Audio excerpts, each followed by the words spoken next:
Yeah, so I've been in IT for about 25 years or so, and mostly on kind of the IT buyer side. I've been, director of IT, VP of IT, eventually the CIO.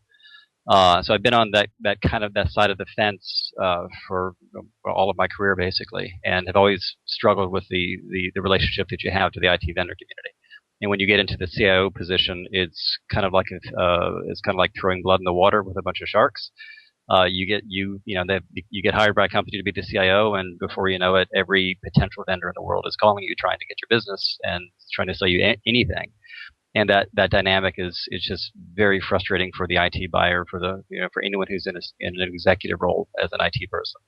And xPeerient was built as a way to try to rationalize that process and take feeding frenzy away and kind of change the dynamics of the relationship. So rather than blood in the water, we try to have it be an equal marketplace where both parties come at this much more rationally with a little bit less friction and less tension.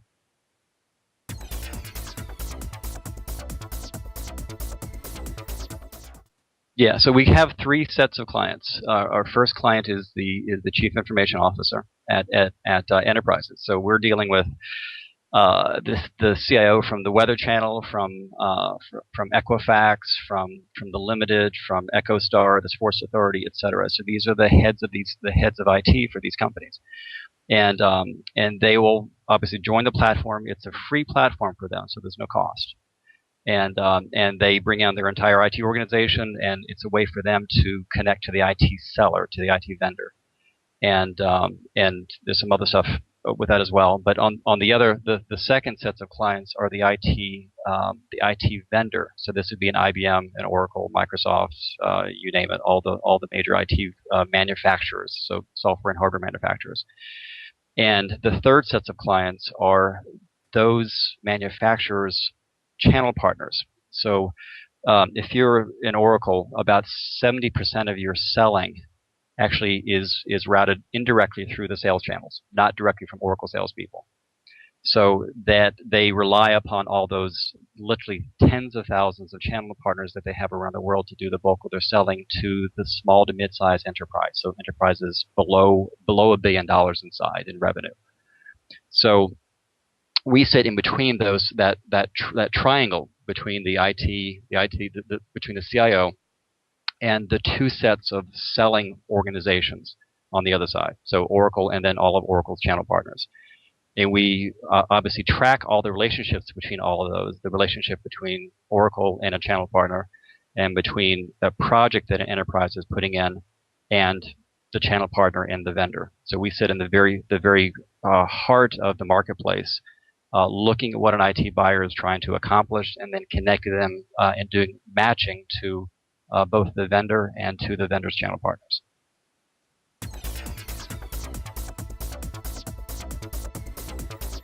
So we've got about 3,500 vendors and partners already on the platform, and we went through a very exhaustive process beginning about a year and a half ago, where I went to Guru.com just to give a shout out to them, found about 8 to 10 researchers.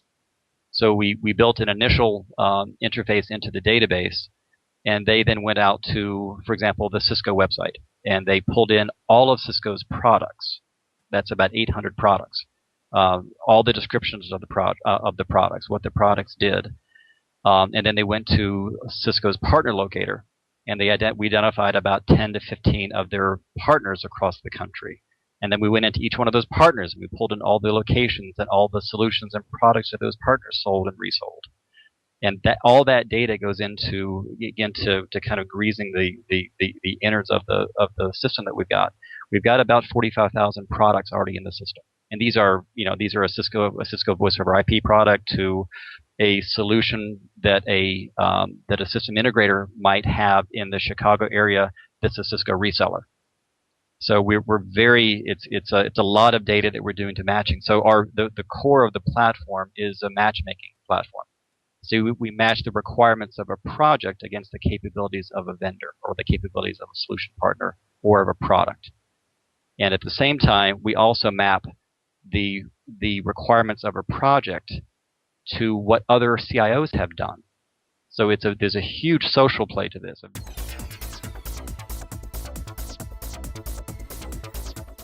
So most of it, I mean, we took about a year and a half to build out the core product. It's a very deep and wide application built on Java for those of you that are techies. But we did most of our development out of India with about 15 to 20 developers over the course of a year and a half. So it's a very deep and wide application. But the core of what we've been doing from a go-to-market perspective has been really focusing on two main sets of clients. Obviously, the CIO. Given my background as a CIO, I also used to be the CIO for CIO Magazine. So I know a lot of CIOs. And when I was in that position, I founded a community called the CIO Executive Council, which is a community of CIOs. So obviously, I've been talking to this amongst my peers, my CIO peers and friends and colleagues for many months, and bringing them to the market and getting them excited about it, getting them in as founding members, so we can really focus our attention on them. So the kind of step one is make sure that we have the buyers there. Then step two is we're working with all the major IT vendors, IBM, Oracle, Cisco, HP, EMC, etc., and letting them know about what we're doing, and asking for their specific support in getting their partners involved. So Oracle has put about 100 other premier partners across the country on our platform. Avaya has done something similar. Avnet has done something similar, and we're beginning to expand that reach pretty dramatically over the course of the next couple of months.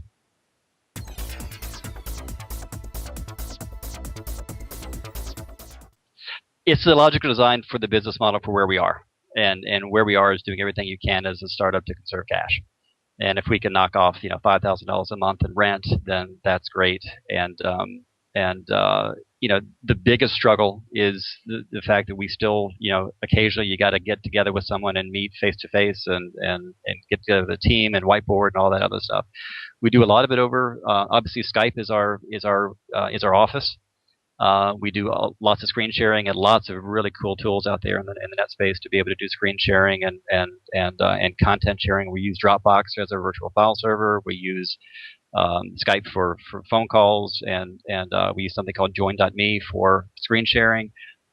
Very cool kind of Flash based program. So we're doing everything we can to, at this point, conserve cash. We will definitely need to get an office at some point, much to the chagrin of the team members, because they like being able to work in their slippers. But it's hard. I mean, you gotta occasionally you just got to get to someone in a room and work.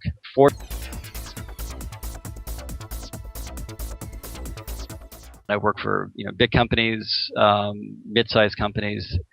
And I've had a lot of people working for me. What the most exciting thing is to see the team. A lot of these are people that I've worked with previously that have come to work with me again. To see their sense of ownership of the company. It's not just a job for them. It's not just I'm going to work from 9 to 5 and then hang up and come back and work 9 to 5 tomorrow. Their level of investment and engagement in the company, it's their company. And the relationship that you can create within a startup between the team is so cool to watch. So it's the energy, it's the passion behind the team members that has been, to me, one of the most exciting things, one of the most rewarding things to see, because you can have a great idea, you can have a great site, a great product, but ultimately it's the people that you work with who make it happen. And I would honestly say the team is the best part of what I do.